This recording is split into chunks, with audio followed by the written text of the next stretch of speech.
The industry right now is not expanding. The industry right now is contracting.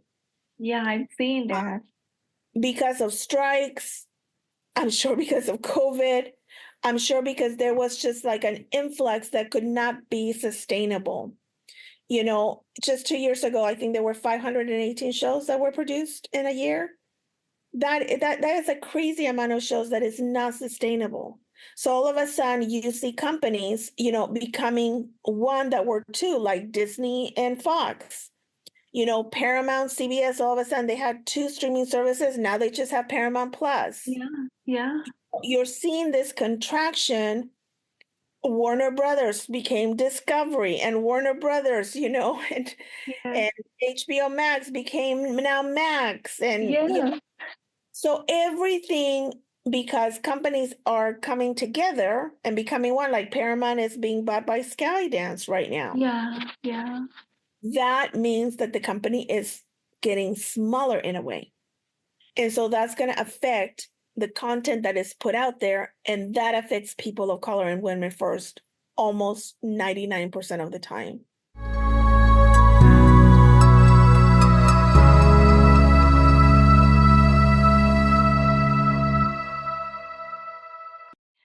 Welcome to NOUVA podcast, where we explore the creative minds that are shaping the world of entertainment. I'm your host, Stephanie, and today we have a special guest joining us today.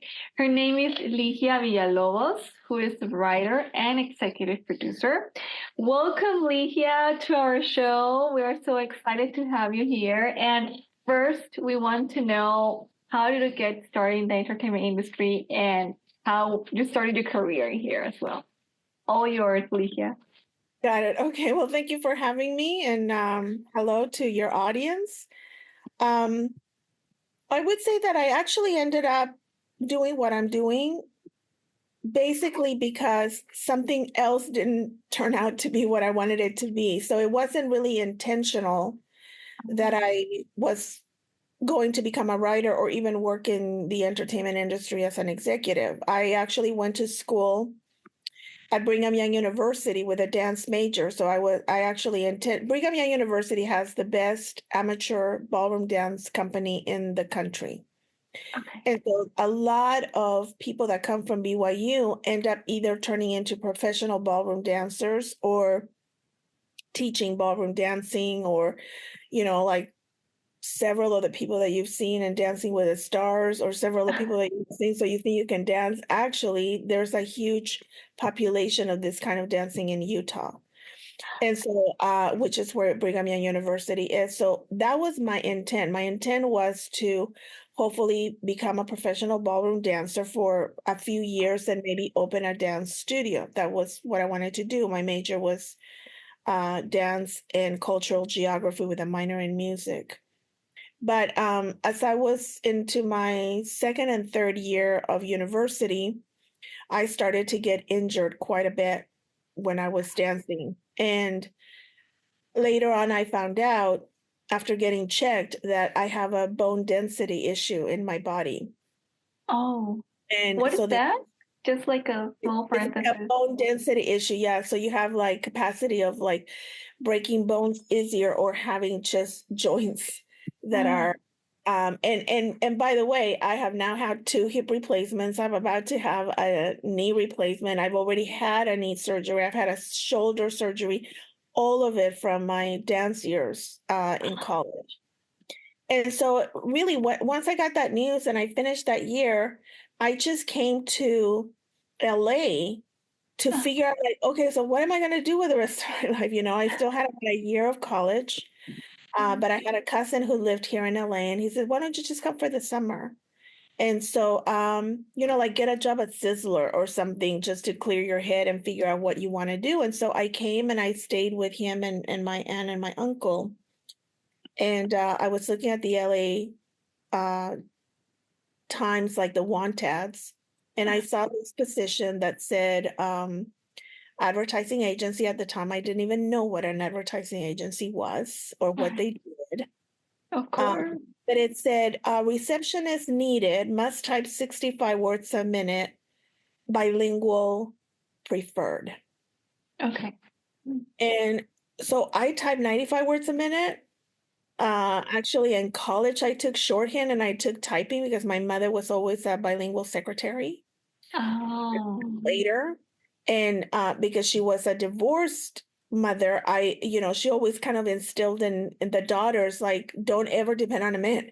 And so I was like, well, this is how my mother made a living. So I need to learn how to type. And so if anything ever happens, I can at least be a secretary.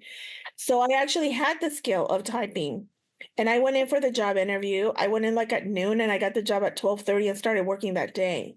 And Wow, so so fast.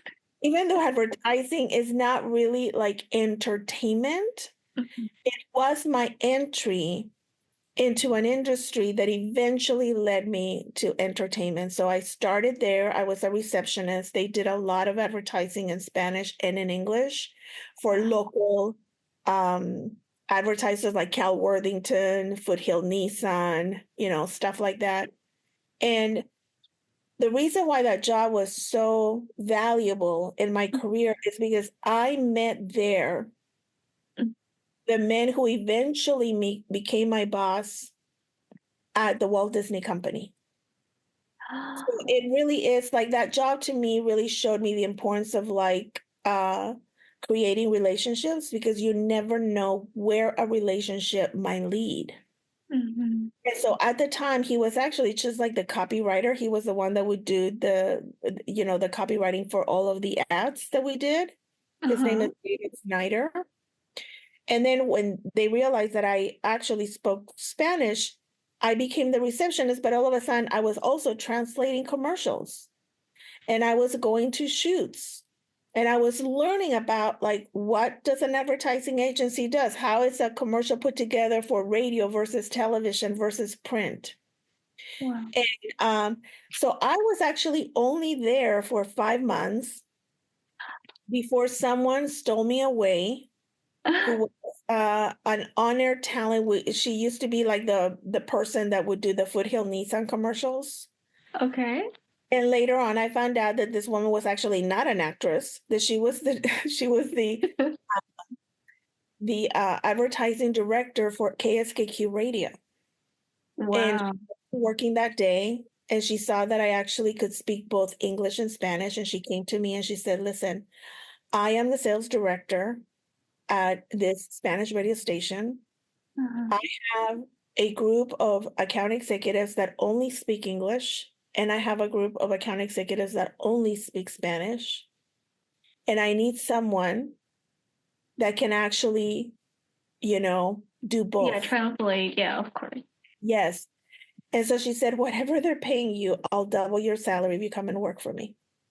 And Whoa. so I knew nothing about radio. I had no idea like what she was talking about, to be honest with you. But I went back and I asked my friend David, who I become friends. It's like, by the way, Maria Eugenia Leiva, who was she just offered me a job and she said that she is going to pay me twice. By the way, I was making no money, right? So this is like still no money, but it was more than I was making. Oh, And David said, take the job, honey. Just take the job. Get out of here. And so 5 months wow. into it, I never went back to Utah. I never finished my senior year at BYU. I Mm. ended up taking this job in radio. Radio led to local TV. Local TV led to the Walt Disney Company when David had now transitioned to Walt Disney and I started working for him. Wow. So That's now you, yeah. No, I said that. So that's sort of how it happened. Oh, How I ended up in the entertainment industry was literally a total fluke that I oh, knew how to wow. type, I knew how to speak English, and that led to advertising, to radio, to local But that's TV. amazing because one thing led to another. And because and now you love what you're doing, of course. Yes. Oh, that's great. Okay, I want to ask you, Ligia, now that you are more in this type of work that you're doing, you specialize right now in children programs. And I would like to ask you two questions. What do you really love from this side of the industry, from the children's world? And also, what aspects do you think make an animated series attractive today, like nowadays that we're living? what is the biggest challenge for creators when creating content of today, what we're living for these children's new audience, this new generation? So first of all, I actually don't just specialize in children's program. I actually go back and forth between live action and children's programming. So what I'm doing right now actually is I did a podcast last year. Not adult in terms of content, but just adult that is not children's. It was just like it's like a music driven drama about a young woman who wants to transition from Tejano like Selena did into contemporary Latin music against the wishes of her record label, against the wishes of her manager, who also happens to be her mother, and her trying to find her own voice in the music industry. It's called Adelita Changing the Key. So that's very much like like not a children's and that podcast was actually just bought by Skydance to develop as a 1 hour drama for television or streaming services. So, but I do to your question, and yes, I have worked a lot in children's programming. I will say that I know the most about preschool and bridge programming than anything else because that's mainly what I have done. I will say that one thing about animation that people who want to get into animation have to be very clear about is that animation is not just one thing. Animation is very specific to an audience. And so when you get into animation, you need to know, like, well, what kind of animation do I really want to be doing? And the way that is usually divided is that you have preschool animation, which is ages 3 to 5. So you're targeting that age group in your animation. Then there's what is called bridge animation. And bridge animation are for kids that are either 5 to 8 or 6 to 9, depending on what network you're working with. But bridge is that little area of animation between preschool and tween. That's what bridge is. So you have preschool 3 to 5. You have bridge, which is anywhere from 5 to 9. Then you have tween animation, which is 9 to 11. And then you have teen animation, which is anything after that. And then you have adult animation, which is a completely different kind of animation. But it's not often that you have someone that works in preschool animation transitioning into like teen animation, or someone that is working in teen animation, really working in preschool animation. So your question is more about really as a writer, figuring out what is it that you actually want to do? What kind of animation is it that you want to be? Are you more interested in shows like Blue Eye Samurai and Arcane, which happens to be much more like YA? And in both of those cases, they're actually more like 1 hour animation than half-hour animation. Or is your interest more in the preschool space? Or is it more tween? And I would say that if you're doing tween animation, more than likely you're kind of doing more comedic animation than dramatic animation. Once you get into the teen, then there's comedy animation, like SpongeBob or whatever, or Blue Eye Samurai, which happens to be very dramatic. But I would say the first thing is to really learn, like, how is animation sold?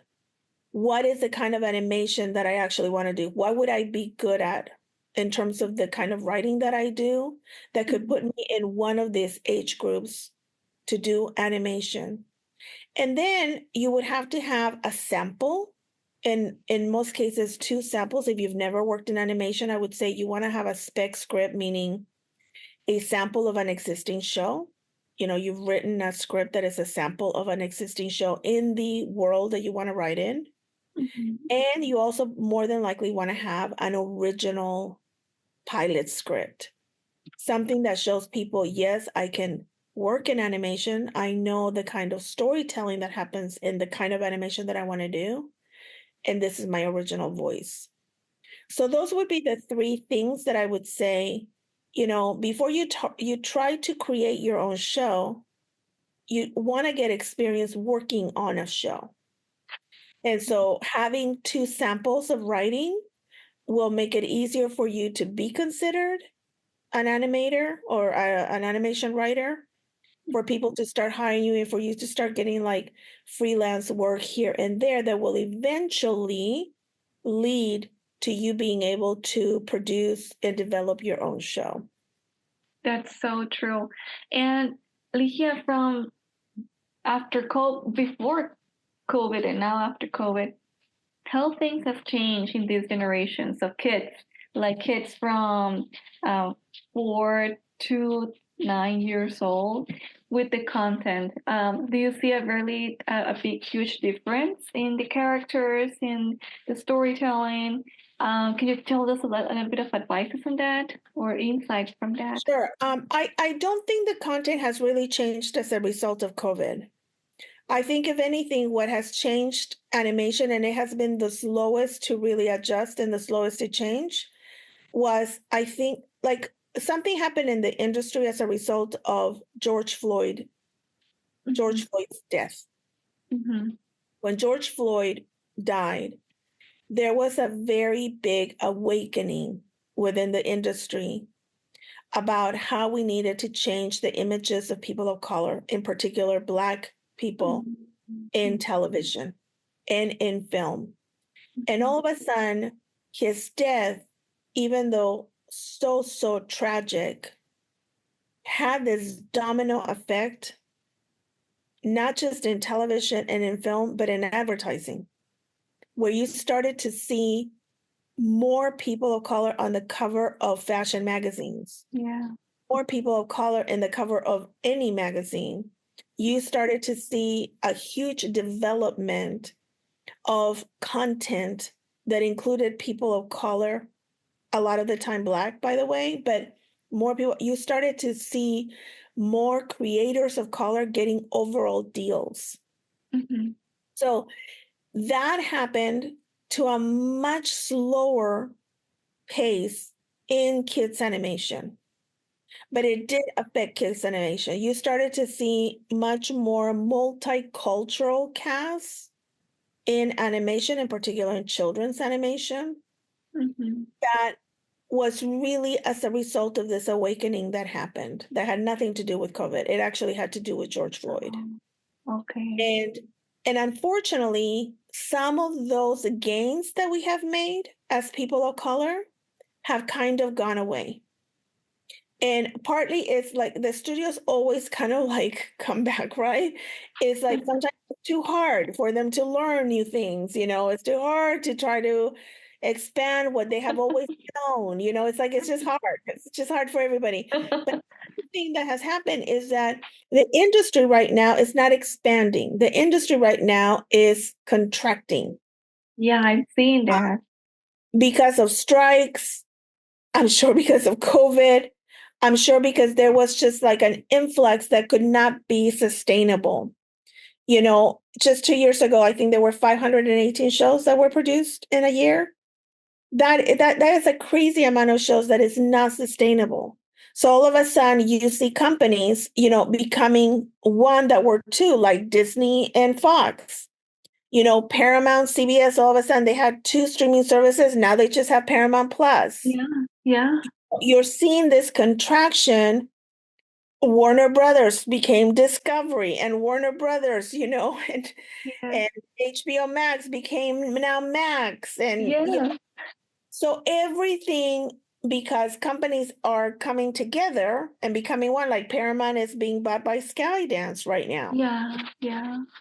That means that the company is getting smaller in a way, and so that's going to affect the content that is put out there, and that affects people of color and women first, almost 99% of the time.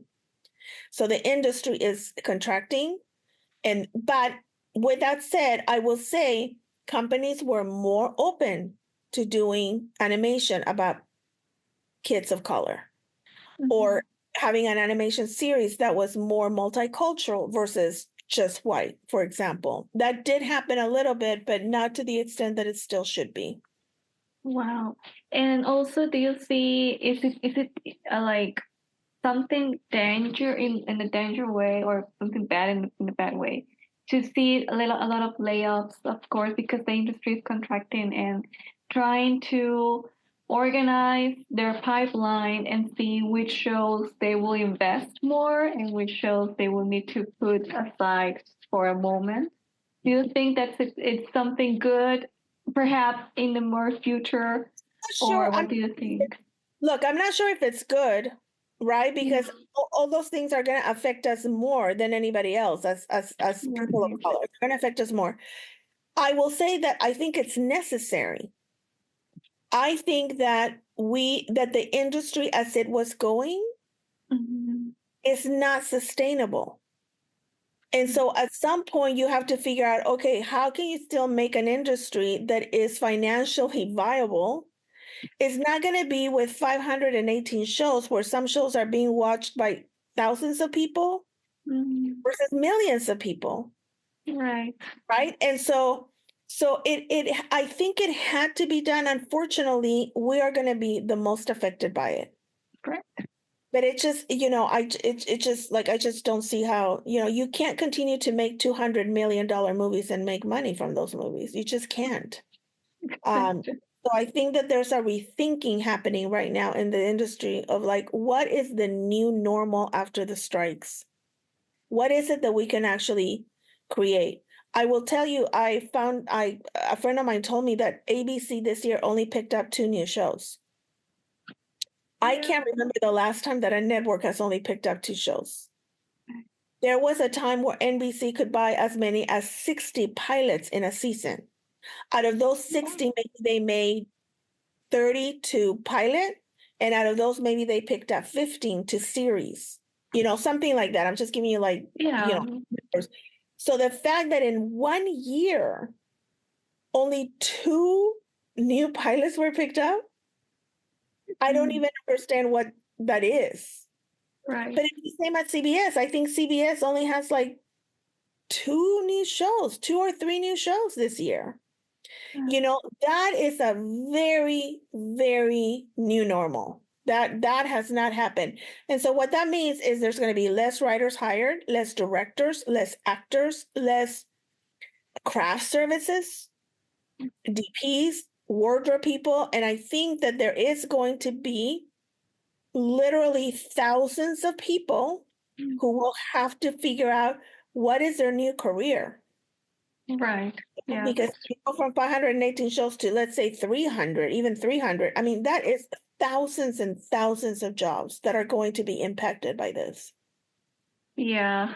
I know it's like the dark times, like dark ages, but I know there will be light. Of course, there will be always light in Yeah, that. but the other thing, listen, the other thing that I think, especially new content creators Mhm. or whoever your audience might be, I'm assuming that it's Yeah. probably new content Yeah. creators. The thing that you need to know, though, is that even when this is happening, there are now 1,000 more ways to get your content out there. Now, you may not be making the millions of dollars that a studio director is making, but if your goal really is not to be a multimillionaire, your goal is to be a creative person trying to get your content out there. Oh my God, there's a million ways to get your Right. content out there. That's Whether it's short content like on TikTok, for example, was just, like little videos or whatever, yeah. whether it's YouTube, if you do, if you do a short film or if you do a web series or whatever it is. I, Yeah. I have one of my students who started to do these little like 60 or 90-second animation cartoons, little cartoons that Uh-huh. he, and he's not even an artist. He found an app or a software where Uh-huh. the characters are created through the software, and what he's doing is he's Uh-huh. writing the stories. Oh, they're beautiful. I mean, this was like 3 years ago. 3 years ago, I think he sent me one of his little videos. He says, "Take a look at this." And by the way, it was not in English.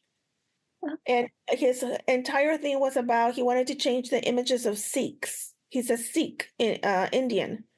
And Oh, all of the characters are like these little characters that he does. I think he now has like 45,000 followers on Instagram. His wow. little cartoons get seen by 150,000 people, 102,000 people, like that. And it was literally just him. I said to him, just put it up on Instagram. Let's see what happens. And Yeah. he has a worldwide audience now with that. So that's what I would say. That is like, yes, it's a very scary time for a lot of creative people in Hollywood, especially those who had already been making money in Hollywood and were used to getting paid a certain amount of money.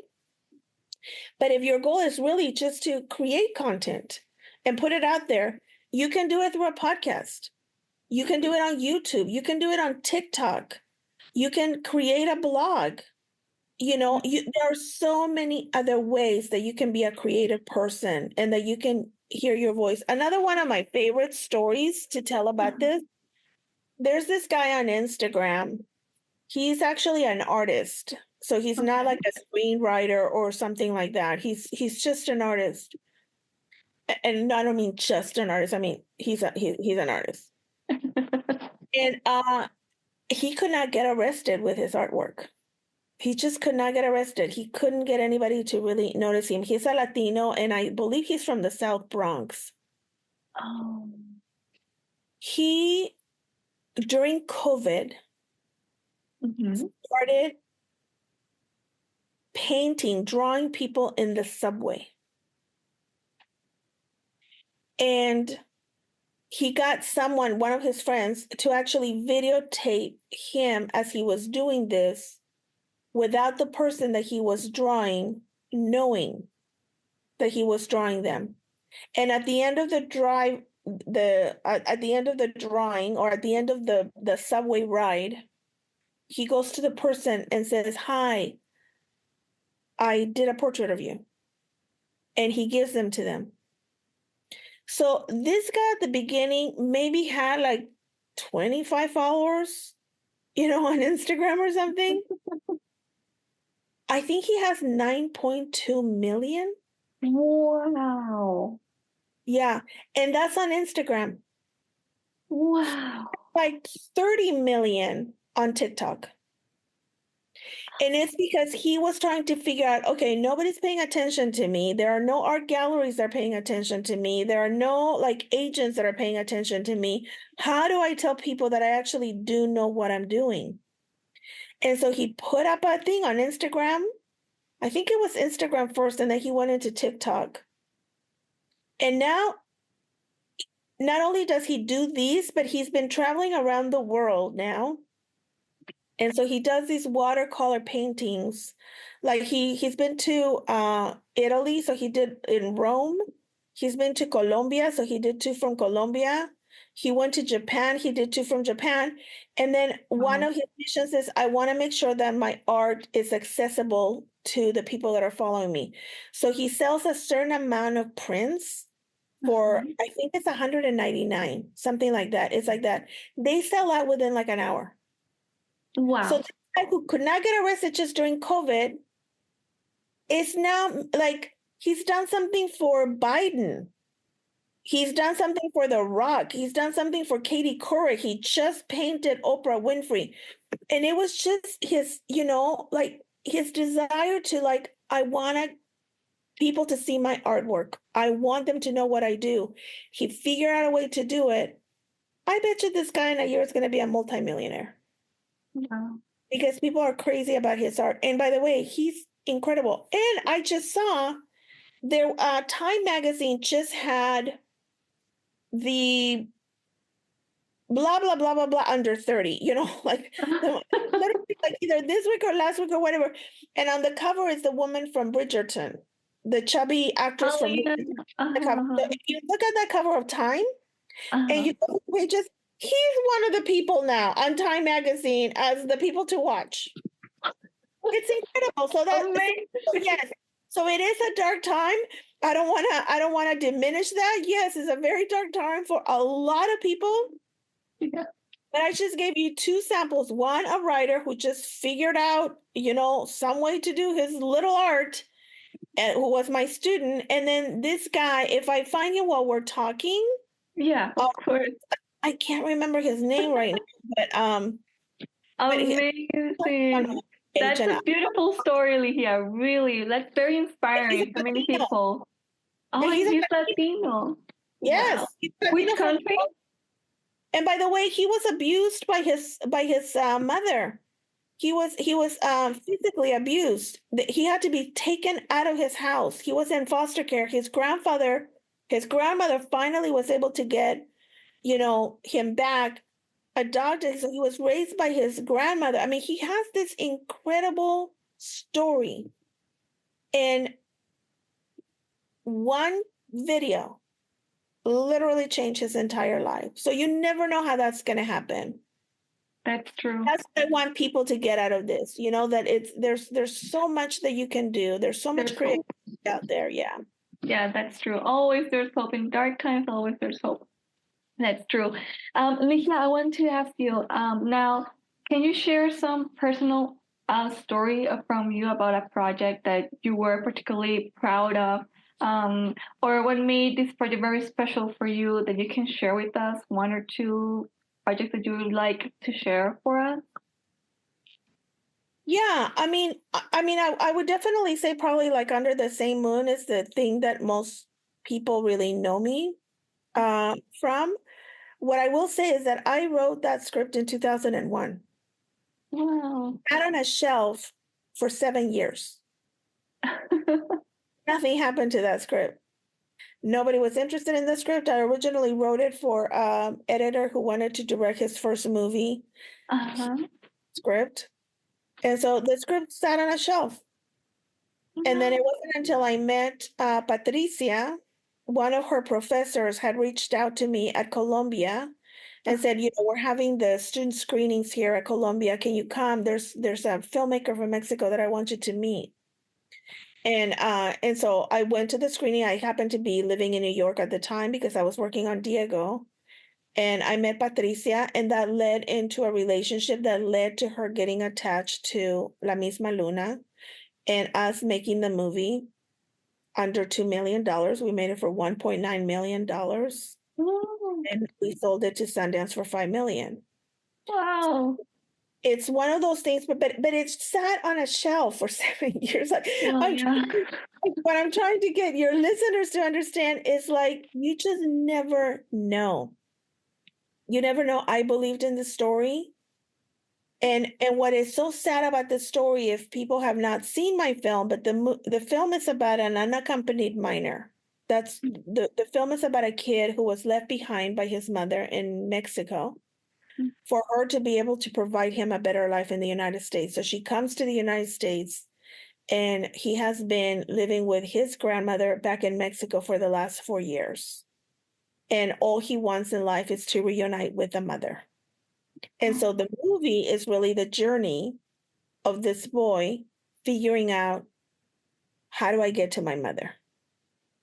And so the story takes place over a period of a week where he decides to cross the border by himself Mhm. and then go in search of his mother in Los Angeles and the immigrants that along the way help him to get to his mother. That's the story of La Misma Luna. What is crazy to me is that, as I mentioned, I wrote this in 2001. Yeah. So the subject matter was very present in 2001. That's why that particular movie is special to me, because I know that I am bringing awareness to something that wasn't just something to be aware of in 2001, that Mhm. 23 years later is still happens to be not 23 years. I'm sorry. It was in 2000. No, it was in 2006. So like 18 years, I think it's been, right? Or 19 Yeah, years. I like about 18, 19 it's about years. to have its 20th anniversary. But the fact that I was able to write something that continue, like I get invited to so many schools every year.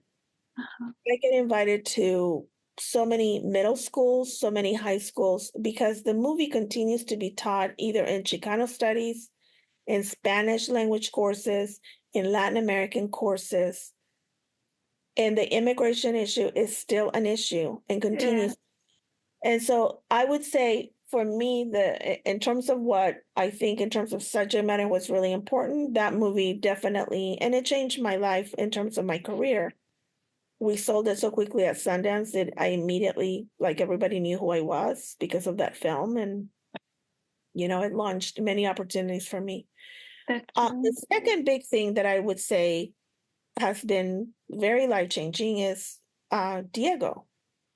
I was the head writer on Go Diego Go. And I was asked all the time during that time, why did you go from a primetime show on NBC to a preschool show on Nickelodeon, an animated preschool show?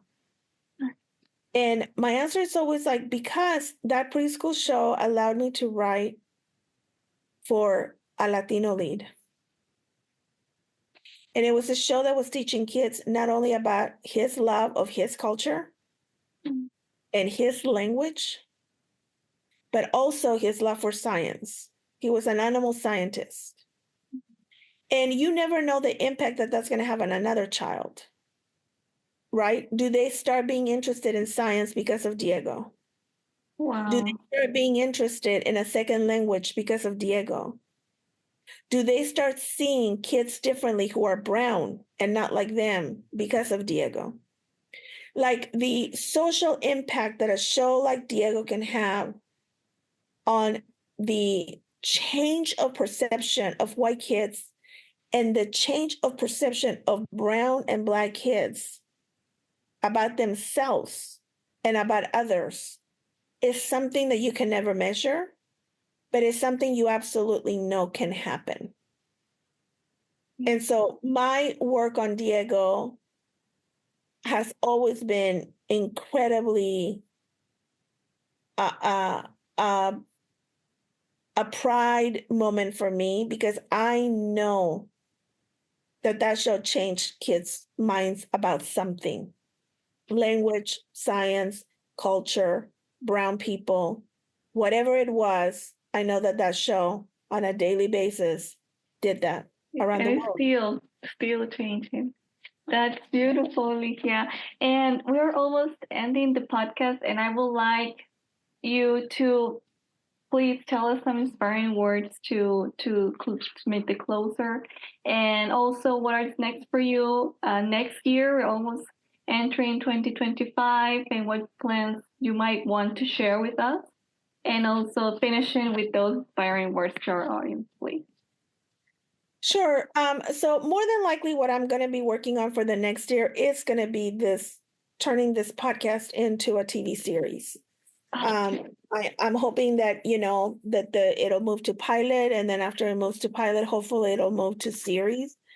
I have two really experienced producers behind me, not just guidance, but the two producers that signed on to the project was Reggie Rock Bythewood, who has done dozens of shows in television. The last show he did was a show on Apple TV called Swagger. And then his wife, Gina Prince Bythewood, who is the director. The last movie that she did was The Woman King.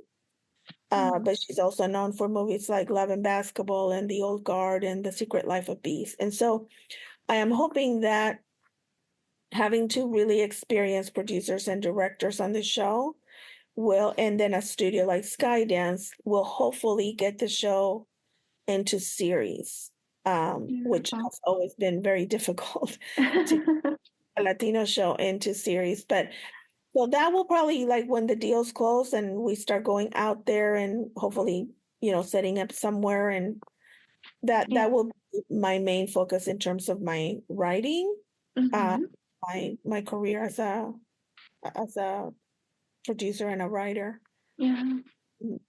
I would say that the inspiring words is like what I did. I mean, I started as a dancer. I had no idea that I was gonna end up being a screenwriter and now also a professor. I'm a professor at Cal State LA. So what I always try to say, I say this a lot when I talk, especially to young people, is open yourself to the possibilities of what your life can be. Because if you do so, your life can be extraordinary. And I think a lot of times we think this little, like, okay, this is the only thing I know how to do, and this is the only thing that I do. And I think that the thing that served me well was, I want you to come in and help me launch Latin America for the Walt Disney Company. Okay. I'm going to give you twice as much money to come and work for me in radio, even though I know nothing about radio. Okay. You know what I mean? It's like, it was the courage to just say yes. Yeah. You know, I'm not a dumb person. So I know that at some point I can figure out a job. Of course. But with that said, I also have worked very, very hard on my craft. You know, so even though I didn't finish at BYU, because I left before my senior year, right? And I came here, I went back to school and I got a degree. Wow. And after I got a degree, I went back and I got an MFA in creative writing. And during those years when I wasn't back in college, I was taking extension courses at UCLA. I must have taken like 20 courses at UCLA, extension courses in writing and film and all of that. And so I have never not worked on my craft. Mm-hmm. Even last summer, I had never taken playwriting. You know, I have only done like prose or screenwriting and 99% screenwriting. And I was like, God, I can't be a writer and not know how to write a play, like, or at least the basics of a play. So I ended up taking a playwriting workshop during the summer.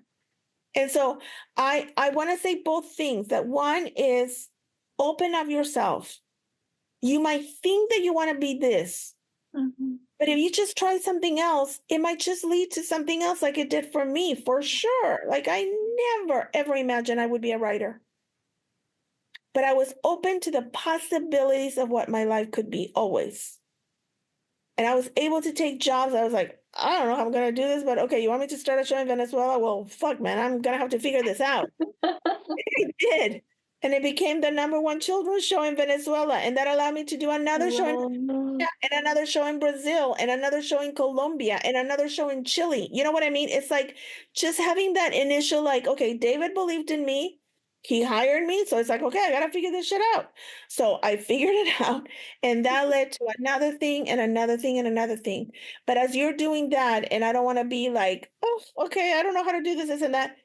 As it came to my writing, and when I wanted to become a professional writer, to this day, I work on my craft every day. And so you can't just say, I want to be a content creator. Okay, great. How are you going to learn the skills that are necessary for you to actually be able to become a content creator? It's not enough for you to want to tell your personal life story or your personal family story. That's not enough. You have to then compete against everybody else that also wants to tell their story. So work on your craft. You know, try to excel in what you want to do.